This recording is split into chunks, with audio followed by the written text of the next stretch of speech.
Vamos a ver lo que es anatomía, generalidades, muy rápido. Luego vamos a ver lo que es.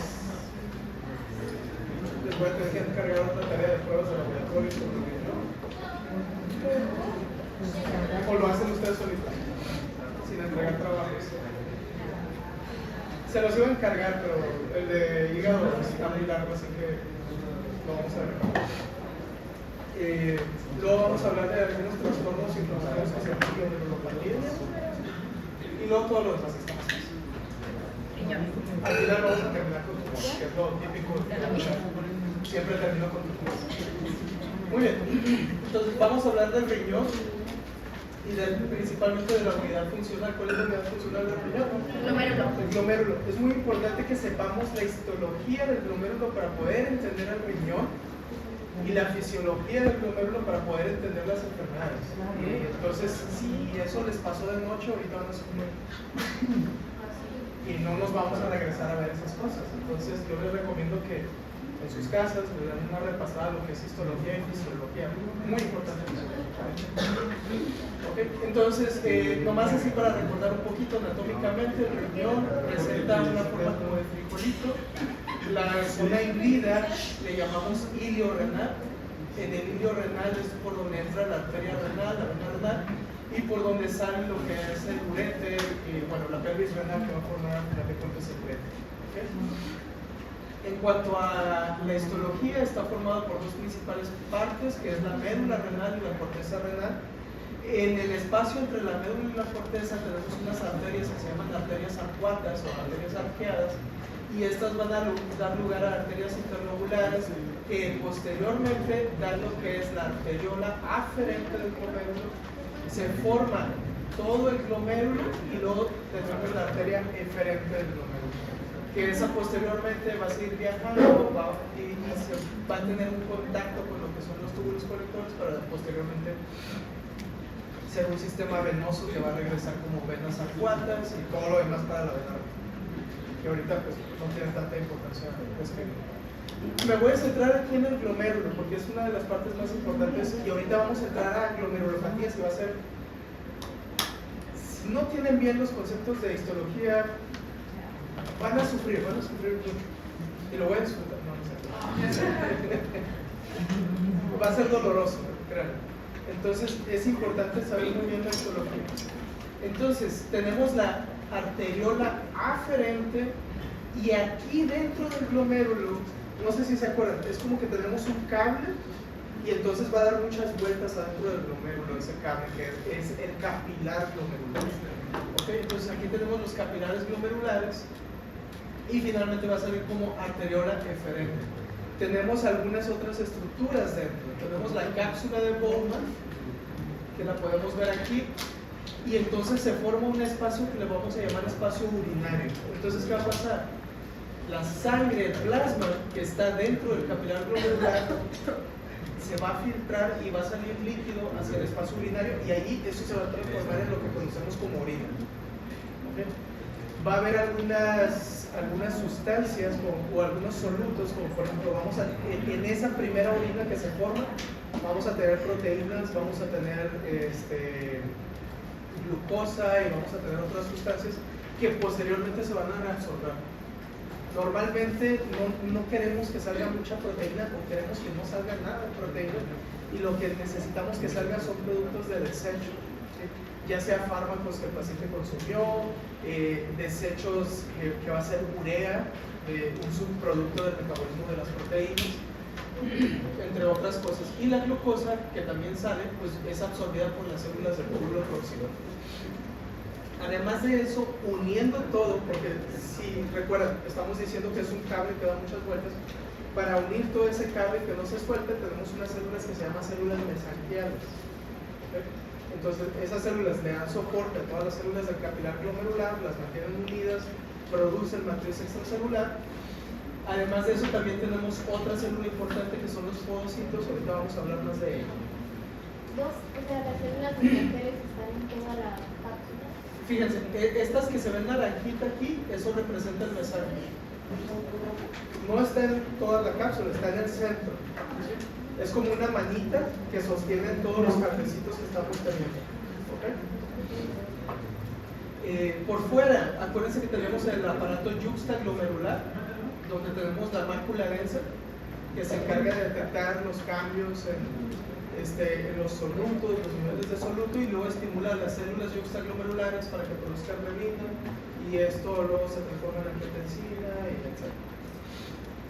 ¿Okay? Vámonos a lo que es el capilar glomerular. Aquí tenemos háganse cuenta que vamos a hacer un corte de uno de estos capilares, y entonces lo estaríamos viendo así. Aquí tenemos un capilar glomerular, aquí tenemos otro, y acá hay otro más grande. El endotelio del capilar glomerular, acuérdense que es un endotelio de tipo fenestrado, tiene ventanas. Y a través de esas pequeñas ventanas, proteínas pequeñas podrían llegar a pasar. Los eritrocitos no pueden pasar por ahí porque son ventanas muy pequeñas, por donde no cabe un eritrocito, pero el líquido y otras moléculas pequeñas sí pueden atravesar eso. ¿Okay? Entonces, es la primera capa de filtración, el endotelio fenestrado del capilar glomerular. Entonces, si pasa a eritrocitos, ya es un daño. Nos representaría un daño. Tenemos una segunda capa de filtración, que es la membrana basal del glomérulo. Aquí está representada en un color rosita y apenas si se ve. Y tenemos un tercer sistema de filtración, que son los podocitos, o los procesos podálicos del podocito.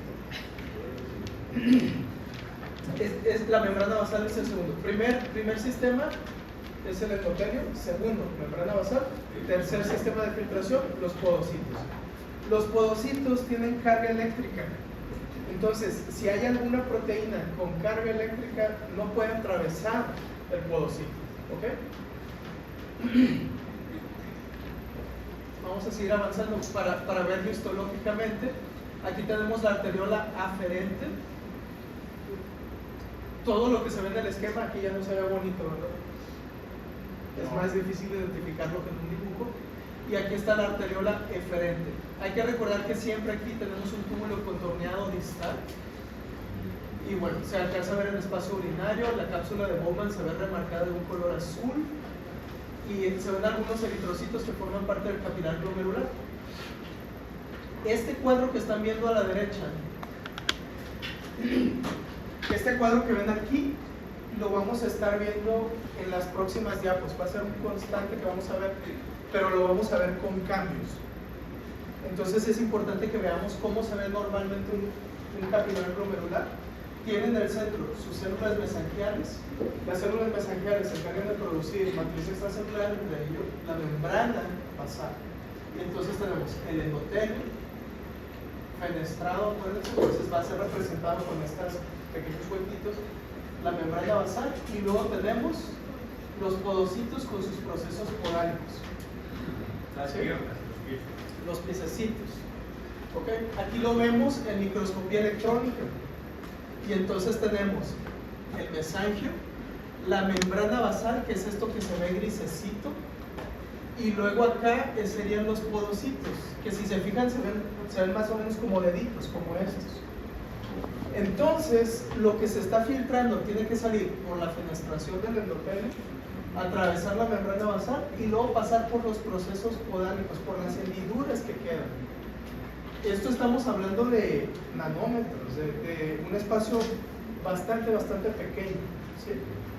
Entonces no cualquier molécula lo puede atravesar bajo condiciones normales, ¿sí? Sí se van ubicando, ¿verdad? Muy bien. ¿Cuándo le tomamos una biopsia al paciente? Vamos a tener dos situaciones principales. Una es si tenemos alguna sospecha de un tumor y se biopsia para saber qué es el tumor. Eso es de lo más fácil. Número dos, si tenemos un paciente que tiene una enfermedad renal y queremos ver qué está pasando en el riñón, sobre todo si vemos que está progresando a una insuficiencia renal, se va a biopsiar a ese paciente. ¿Okay? Entonces, estas biopsias son bastante difíciles o riesgosas de hacer, porque una de las principales complicaciones es que se presenta una hipertensión exagerada y el paciente pueda morir durante el procedimiento. Obviamente, si se hace bien y el intervencionista, el radiólogo intervencionista tiene práctica, pues no debería haber riesgo, pero siempre hay que avisarle al paciente, se puede morir con esta biopsia. Estas son dos biopsias que se tomaron a un paciente y entonces si se fijan se ven unos puntitos rojos chiquitos. Esos son glomérulos. Esos los vemos con microscopía. Entonces normalmente el radiólogo tiene que tomar por lo menos unas 2 o 3 biopsias de riñón. Esas biopsias tienen que ser mayores de 2 centímetros, por lo menos 1.5 centímetros. Y el patólogo las valora y se fija si tienen glomérulos.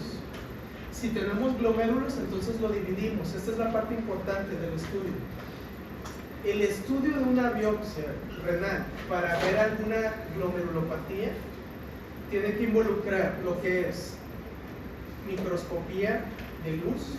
Entonces, en la microscopía de luz vamos a hacer tinción para hematoxilina y eosina, vamos a hacer tinción de tricrómico probablemente, vamos a hacer una tinción de plata, vamos a hacer una tinción de PAS y podemos extendernos a otras tinciones, pero esas son las principales. ¿Qué vamos a valorar en la microscopía de luz? Vamos a valorar la morfología del glomérulo, alteraciones que pueden ser vistas con el tricrómico, como por ejemplo alteraciones de la membrana basal, que también las vemos con PAS, y plata también nos ayuda a ver alteraciones de la membrana basal. Además, con el PAS también podemos ver alteraciones del mesanquio. Eso es microscopía de luz, pero no nos podemos quedar solo en eso. Entonces hacemos una siguiente valoración que es inmunofluorescencia. En la inmunofluorescencia lo que hacemos es que usamos marcadores de IgG, IgM, IgA, utilizamos fibrinógeno, albúmina y otras pruebas para ver si hay presencia de anticuerpos que estén causando alguna glomerulopatía. Ahorita tal vez lo entiendan un poquito mejor, pero entonces hacemos microscopía de luz, microscopía de fluorescencia y hay un tercer estudio que es muy importante si se puede hacer. No en todos los centros es posible hacerlo, pero cuando está disponible se hace, que es microscopía electrónica. El problema con la microscopía electrónica es que es muy cara, porque necesitamos tener microscopio electrónico y para mantener los microscopios electrónicos el mantenimiento es bastante caro porque se tiene que tener encendido todo el tiempo porque utiliza un superconductor para transmitir los electrones. Eso lo tienes que tener en refrigeración y a vacío. Si se va la luz, por ejemplo, el superconductor se apaga y para arrancarlo hay que vaciar todo el gas del superconductor y es carísimo mantenerlo. Entonces muy pocos lugares tienen microscopio electrónico. Pero si se tiene, se va a hacer también y es obligatorio hacer microscopía electrónica. ¿Y qué vamos a valorar en la microscopía electrónica? Vamos a valorar la ultraestructura. Entonces queremos ver lo que está pasando en el endotelio, en la membrana basal y en los podocitos, que es algo que no podemos ver con las otras microscopías. Entonces, la inmunofluorescencia tiene que ser un corte congelado. Si lo metemos a formol se inactiva todos los anticuerpos, entonces no lo vamos a poder identificar bien. Y como les dije, vamos a valorar IgG, IgA, IgM, productos del complemento, que es C1Q, C3, C4D, en caso de trasplantes. Y vamos a ver si hay anticuerpos presentes. Queremos saber si están en la membrana basal, si están en el mesanquio, si tienen un patrón lineal, si tienen un patrón granular, entonces valoramos varias cosas. En la microscopía electrónica, pues queremos ver principalmente membrana basal glomerular, si hay depósitos electrodensos y los cambios que ya les dije en los 3 componentes del aparato de filtración. Para microscopía electrónica, el medio de transporte tiene que ser glutaraldehído, no puede ser formol. Entonces, y esto es bien difícil porque muchos radiólogos no han practicado esto, se toma la biopsia y se tiene que mandar en fresco para el patólogo. Entonces se le tiene que avisar, mañana o en 3 días voy a tomar una biopsia, estate al pendiente.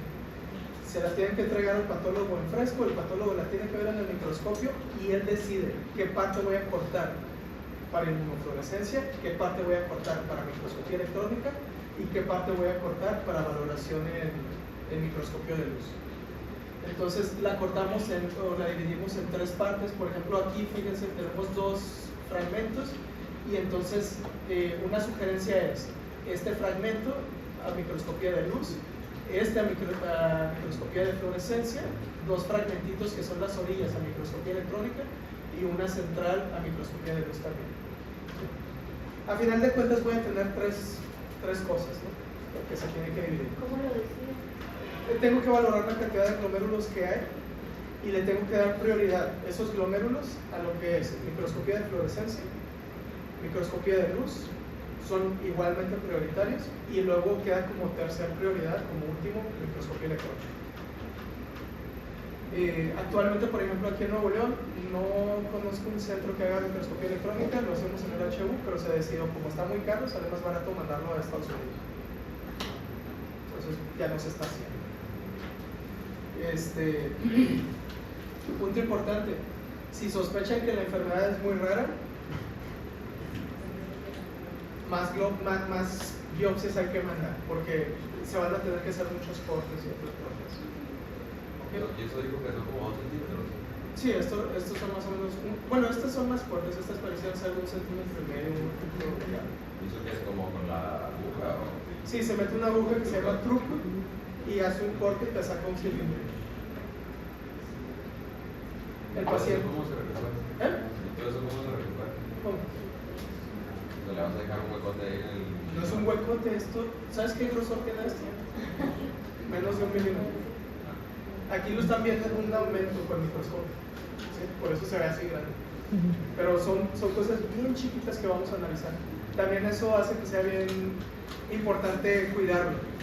Tuvimos el caso alguna vez de una residente que se tropezó y se le cayó el ojo. Y para encontrar algo así tan pequeñito, se llevó un castigo bien grande. Se encontraron, gracias a Dios. Pero sí es un peligro.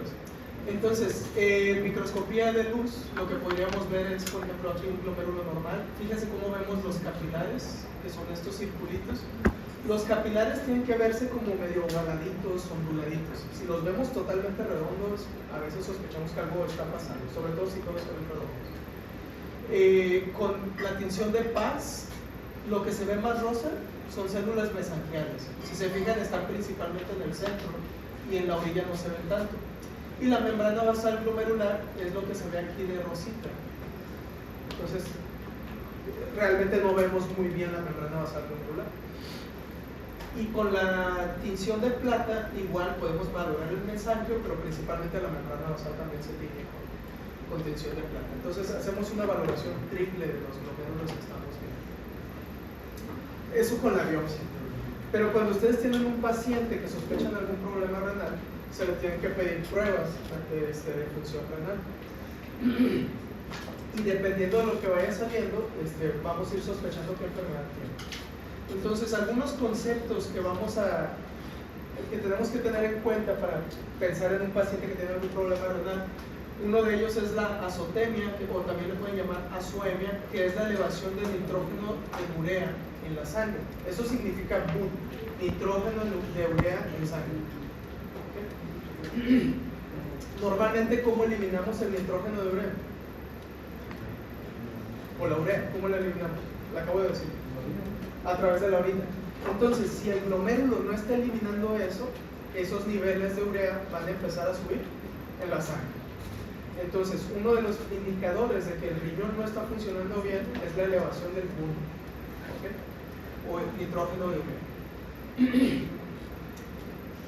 Si se eleva el nitrógeno de urea, entonces eso nos habla de que tenemos una disminución de la tasa de filtración glomerular, y esto puede ser causado por un daño antes del riñón, que vamos a decir esto es prerrenal, y quiere decir que no le está llegando suficiente sangre al riñón. Que bueno, es una hipoperfusión, algo podría estar pasando allí, tal vez tiene un trombo en el riñón, tal vez tiene un tumor que está obstruyendo, tal vez tiene algo que hace que no llegue suficiente sangre al riñón. O lo otro es una azoemia postrenal, que es una obstrucción del flujo del riñón. Urea, bueno, va a ser además alteraciones metabólicas, uremia, perdón, alteraciones metabólicas y endócrinas más allá de solamente la elevación del BUN. Entonces, si ya estamos viendo que el paciente tiene alteraciones clínicas, además de la elevación del BUN, entonces ya podemos decir, este paciente tiene uremia.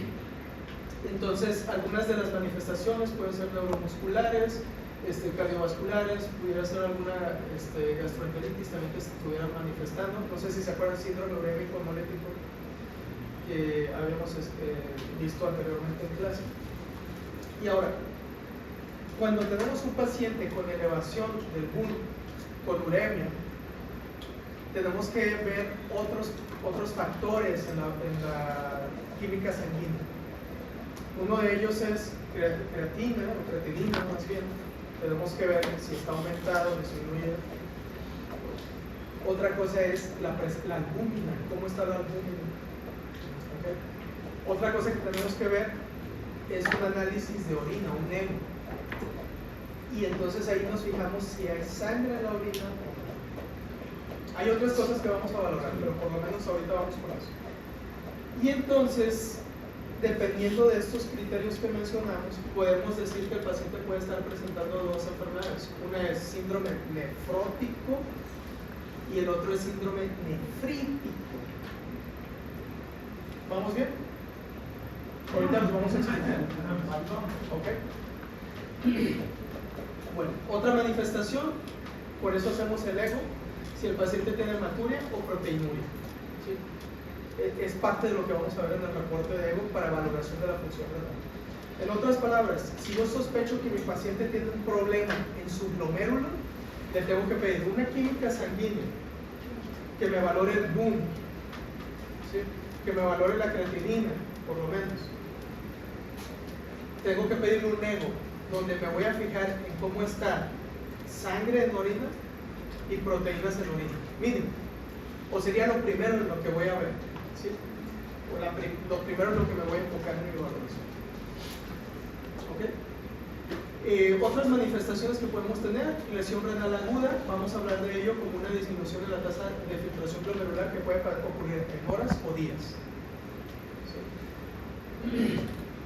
Y entonces entramos en dos conceptos que probablemente vean también en intro a la clínica, que es oliguria, que es un paciente que tiene una poca cantidad de orina, o anuria, que quiere decir que el paciente no está orinando. Sí, eso es una falla renal. Y entonces, para enfermedad renal crónica, también lo tenemos que ver con tasa de filtración glomerular a lo largo de mucho tiempo, y va a ser una tasa de filtración glomerular que sea menor a 60 mililitros por minuto por 1.73 metros cuadrados, por 1.70. Que sea de por lo menos 3 meses de evolución o que tenga albuminuria presente. Entonces, falla renal aguda también va a ser una disminución de la tasa de filtración glomerular, pero de días u horas. Y una falla renal crónica sería una disminución de la tasa de filtración glomerular, pero a lo largo de varios meses. Es un paciente que ya conocemos que tiene una disminución y que ha ido progresivamente bajando. Enfermedad renal terminal quiere decir que ese riñón ya no funciona.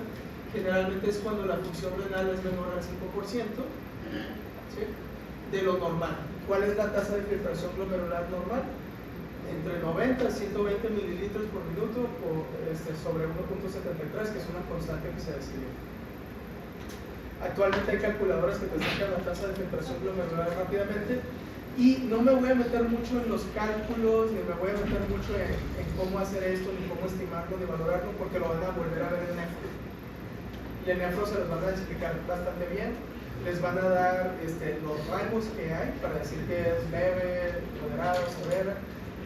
No nos vamos a meter ahorita en esto porque quiero concentrarme más en el daño al glomérulo, que es algo que estoy casi seguro que no lo van a volver a ver. Habemos que es el doctor brasileño, pues más.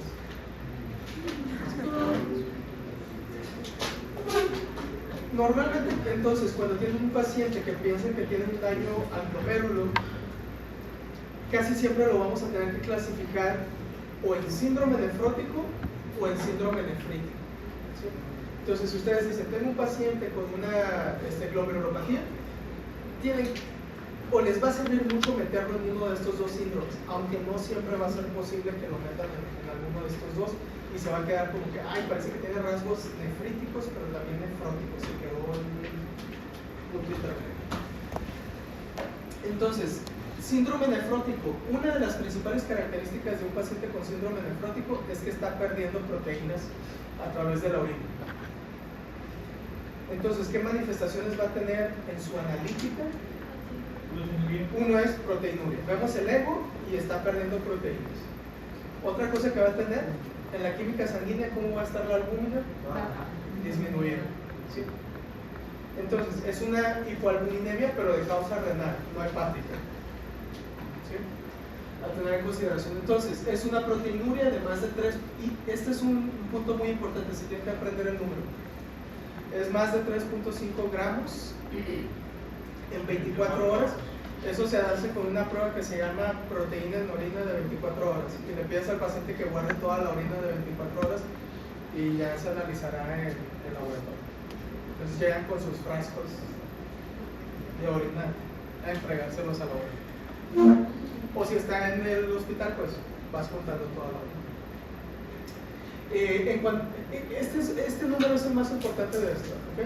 Entonces, si está menos de eso, por ejemplo, si tiene 3 gramos en 24 horas, no está dentro del rango nefrótico y es importante tomarlo en consideración, ¿ok? Entonces, proteínas en orina de 3.5 gramos en 24 horas, ese es el rango nefrótico, ¿ok? Lo otro es hipoalbuminemia, que es una albúmina disminuida menor de 3 gramos. Edema generalizado llega a ser bastante obvio, ¿verdad? Porque se está perdiendo proteínas, pues entonces hay pérdida de la presión oncótica. Entonces hay salida de líquido a un tercer espacio.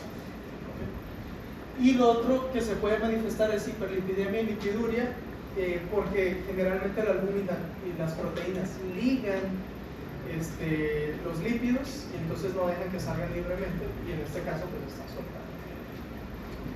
Hay varias causas, pero generalmente yo las podría simplificar. Si yo tengo un paciente que está perdiendo proteínas, lo más probable es que haya un daño en los podocitos. ¿Sí? Sería lo primero que voy a pensar. Si un paciente está perdiendo proteínas, el daño principal está en los podocitos. ¿Sí?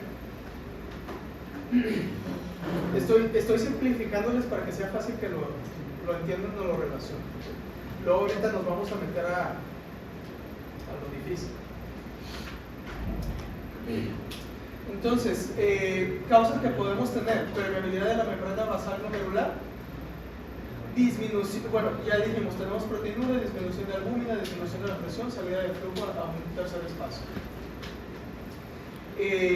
Otras proteínas van a empezar a aumentar en sangre, que van a ser lipoproteínas. Entonces, es lo que ya explicamos ahorita. Hay daño al glomérulo, aumenta la permeabilidad de la membrana basal o del glomérulo. Estamos expulsando proteínas, eso causa hipoproteinemia o hipoalbuminemia, y eso causa disminución de la presión oncótica y nos lleva lo otro es una compensación con hiperlipidemia. Y entonces, enfermedades que vamos a asociar a síndrome nefrótico en niños, y esto se lo tienen que aprender para pedir, no se les debe de olvidar. La principal glomerulopatía que afecta a niños es la enfermedad de cambios mínimos. Sí, viene mal de síntesis. Viene mal de síntesis. Que es lo mismo que decía en español, enfermedad de cambios. Entonces, un niño con síndrome nefrótico, lo primero que tienen que pensar es enfermedad de cambios mínimos. Lo primerito que se tiene que venir a la mente. Tienen un caso clínico de un niño con proteinuria en rango nefrótico, lo primero que van a pensar es enfermedad de cambios mínimos. ¿Sí? Luego tenemos otras glomerulopatías como glomerulosclerosis focal y segmentaria, nefropatía membranosa, glomerulonefritis membranoproliferativa o diabetes mellitus. Ahorita vamos a ver algunas de ellas. Pero vámonos a lo fácil. En niños, enfermedad de cambios mínimos. No va a haber. O bueno, hay otras. Pero 10% de las veces van a ser más otras. ¿Esa es primaria del riñón o...? Todas estas son primarias del riñón. Pero diabetes no es. Diabetes, sí. Sería daño a Al glomérulo, es primaria. Entonces, si se fijan, en niños la principal causa de síndrome nefrótico es enfermedad de cambios mínimos.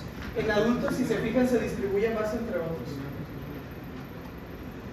¿Sí? Entonces, vamos a tener que comprender las fisiopatologías de estas enfermedades en vez de memorizar todos. Es más fácil si lo comprendemos.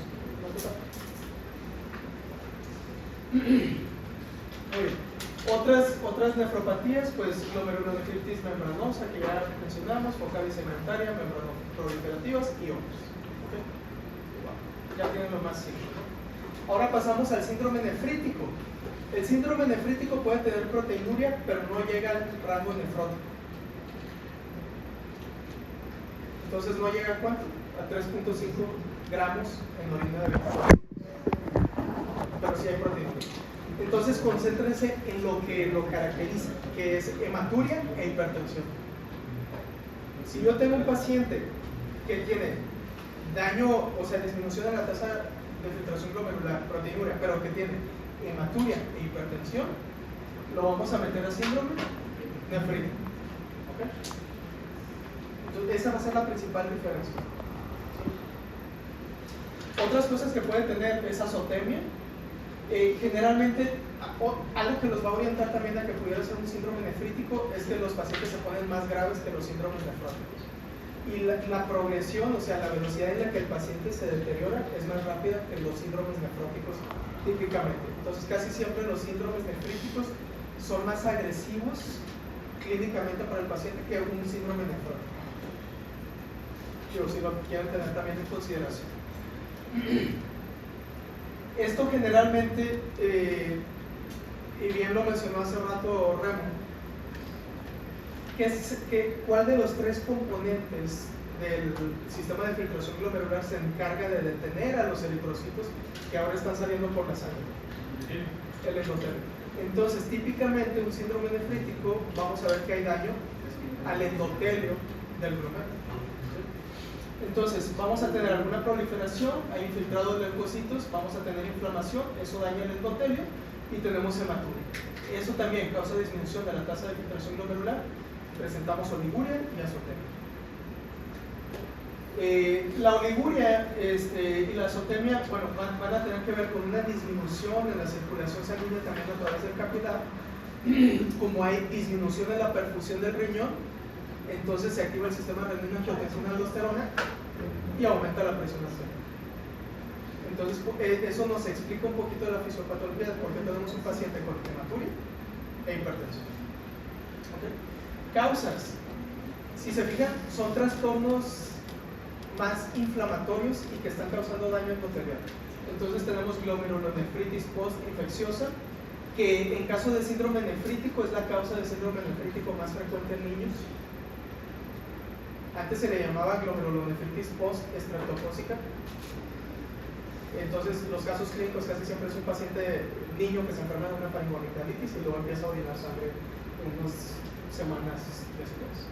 Tenemos glomerulonefritis con semilunas, no se preocupen por esto, ahorita lo vamos a ver, y lupus, que es otro glomerulopatía que nos puede causar síndrome nefrítico. ¿Okay?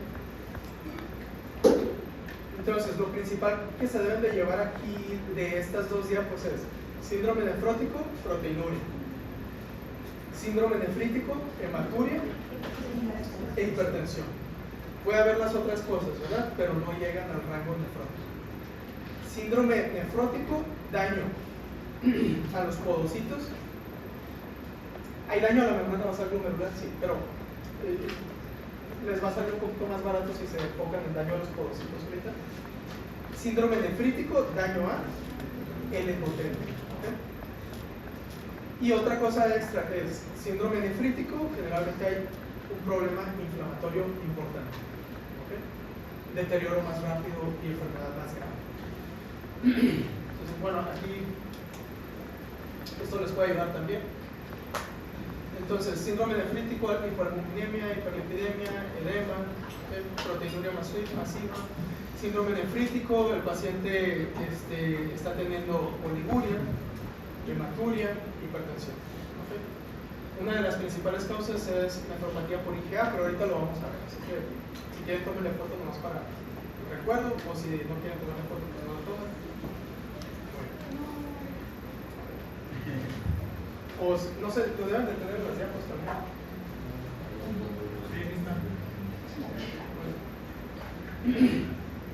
¿Todavía hay tiempo?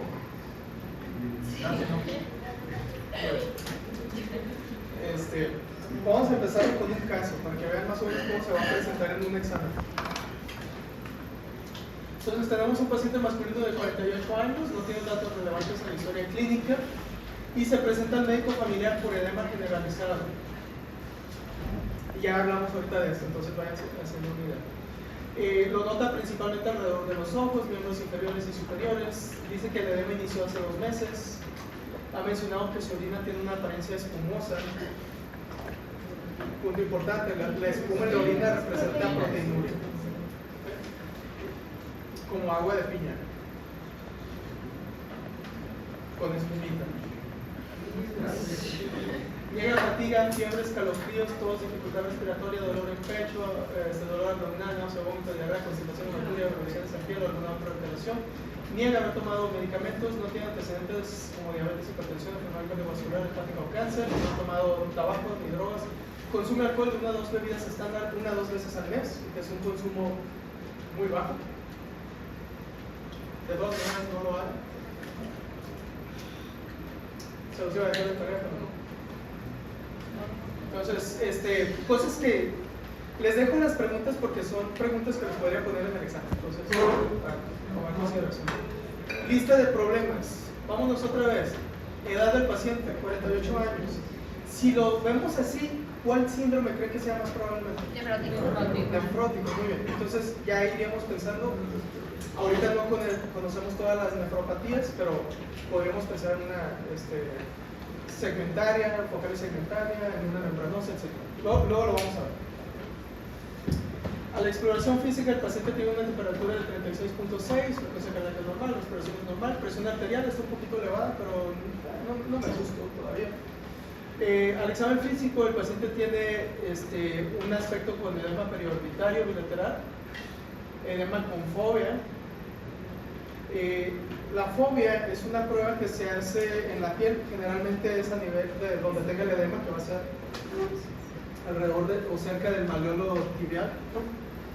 Y entonces ustedes hacen presión y retiran el dedo y van a ver cómo está el hundimiento. Aquí lo hicieron en la mano y si se fijan está hundido. Y eso lo van a graduar en cruces. Lo van a ver otra vez en info de la clínica, pero yo quería piratearme esto. Entonces, una cruz es una depresión de 2 milímetros que apenas si se detecta y que regresa rápidamente. Pues ustedes presionan y cuando ven, se ve hundido, pero va subiendo rápido.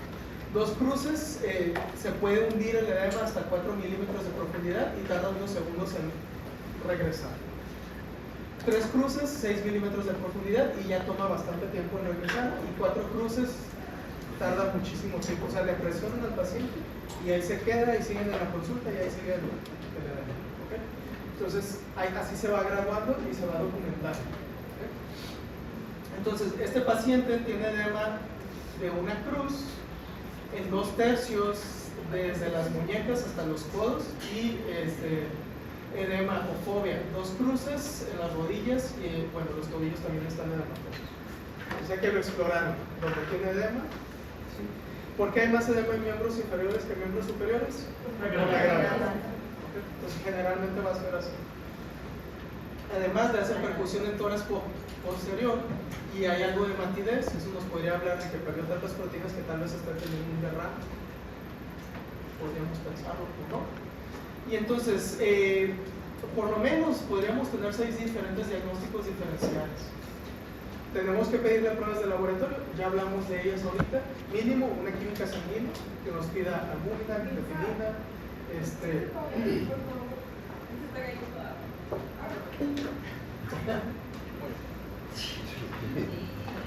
lo siento.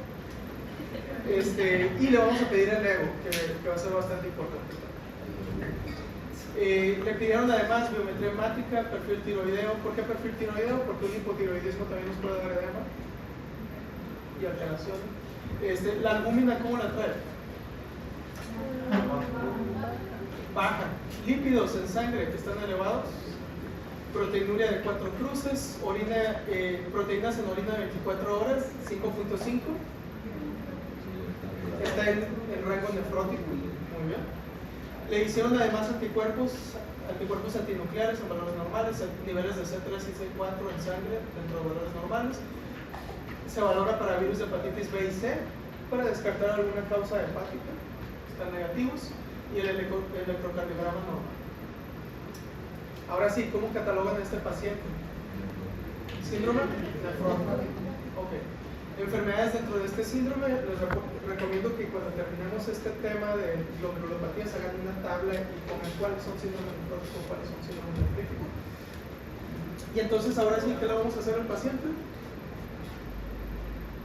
Prueba de orina. No, ya se lo hicimos. Su biopsia.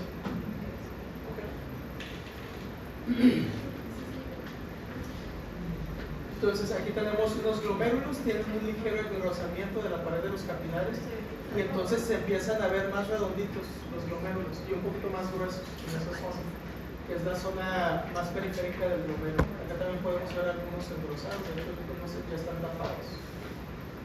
Le hacemos una tinción de tricrómico y entonces podemos ver que los capilares glomerulares están bastante engrosados. Eso nos habla un poquito de que la membrana basal está siendo engrosada.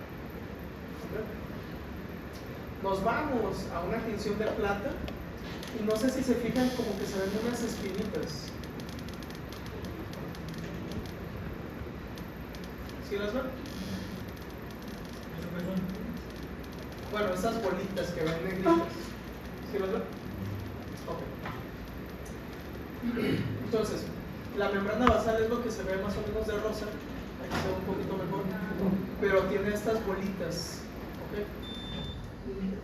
Estas bolitas representan lo que es la interacción entre la membrana basal y los porocitos.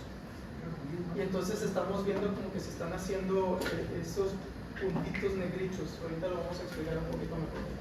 Le mandaron a hacer IgG y tenemos un patrón difuso en más bien un patrón granular difuso. Entonces, si se fijan, a todo alrededor de lo que sería la membrana basal del glomérulo, se ven áreas donde está brillando, se ven más amarillentos, pero en forma de grumos. ¿Sí? No sé si se alcanza a distinguir, pero ahí lo vamos a ver. O sea, no son los patrones, pero ahí va. Ahí va. O sea, no sé si se fijan, aquí se ve un nódulo amarillento, aquí se ve otro, acá se ve otro, acá se ve otro. Eso nos habla de que hay depósitos de IgG en un patrón granular. Hace mucho tiempo hablamos de patrones lineares y granulares. Pero no se preocupen, luego lo vamos a ver. Entonces estamos hablando de una reacción de hipersensibilidad tipo 3. ¿Okay? Sí.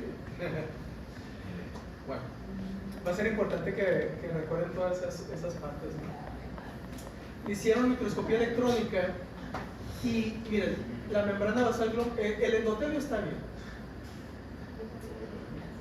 ¿Sí? Se ve delgadito, todo bien. La membrana basal glomerular está engrosada y se ven depósitos electrodensos, que son esas manchas más oscuras, ese gris oscuro, eso le llamamos depósitos electrodensos, y eso está condicionando el engrosamiento de la membrana basal glomerular.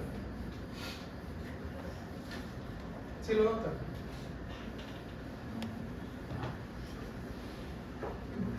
Por eso les dije que es muy importante que, es más, algo que les recomiendo que hagan es que le tomen una foto a esto y cuando vean las otras imágenes lo comparen para que vean los cambios y la diferencia que hay. Fíjense cómo se ve la membrana basal glomerular aquí, un gris clarito, ¿sí? Ahora sí, vámonos para acá.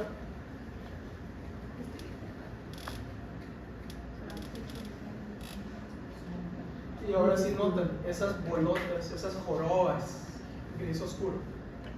¿Okay? A eso le llamamos depósitos electrodensos. Generalmente esto va a representar complejos antígeno-anticuerpo que se están quedando en esa zona. ¿Sí? Y es lo mismo que estábamos viendo aquí, como esas bolitas que brillan con fluorescencia. Representan lo mismo. Los porocitos. Por eso les digo que es más fácil recordar síndrome nefrótico o relacionarlo a daño al podocito. Este es un podocito. Compárenlo con el anterior, como era el centro de eso. Debería de poner la foto ahí directo, porque si se da la comparación, pero no es como. Ahora comparen aquí cómo se ven los podocitos. Miren, cómo se ven los procesos podáricos.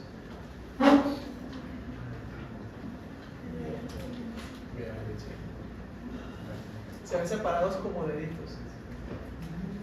¿Ven esos deditos aquí? Se fusionaron los procesos podálicos. Entonces, hay daño al podocito, obviamente la membrana va a salir glomerular también, y estamos teniendo proteinuria. Ven que sí explican los cambios, lo que está teniendo el paciente, aunque no sepamos todavía qué enfermedad. Pero si estuvieran más cerrados, ¿cómo va a pasar la proteína? Porque los podocitos filtran a través de esas membranas.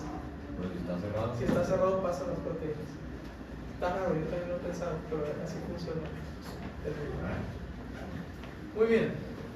Bueno, después de ver todo eso, tendríamos que llegar a pensar en un diagnóstico final. Eso lo vamos a dejar para la siguiente clase, yo creo. Ya que veamos todas las nefropatías, ustedes van a decir, ah, era esto. Bien fácil, así. Porque así va a venir en el examen. En los exámenes van a venir casos clínicos, les voy a presentar los datos del laboratorio, los datos clínicos y les voy a decir cómo está la biopsia. Si hay fusión de los procesos podálicos, si hay depósitos electrodensos, si hay... Sí, entonces ya con eso se debería llegar fácil. Bueno.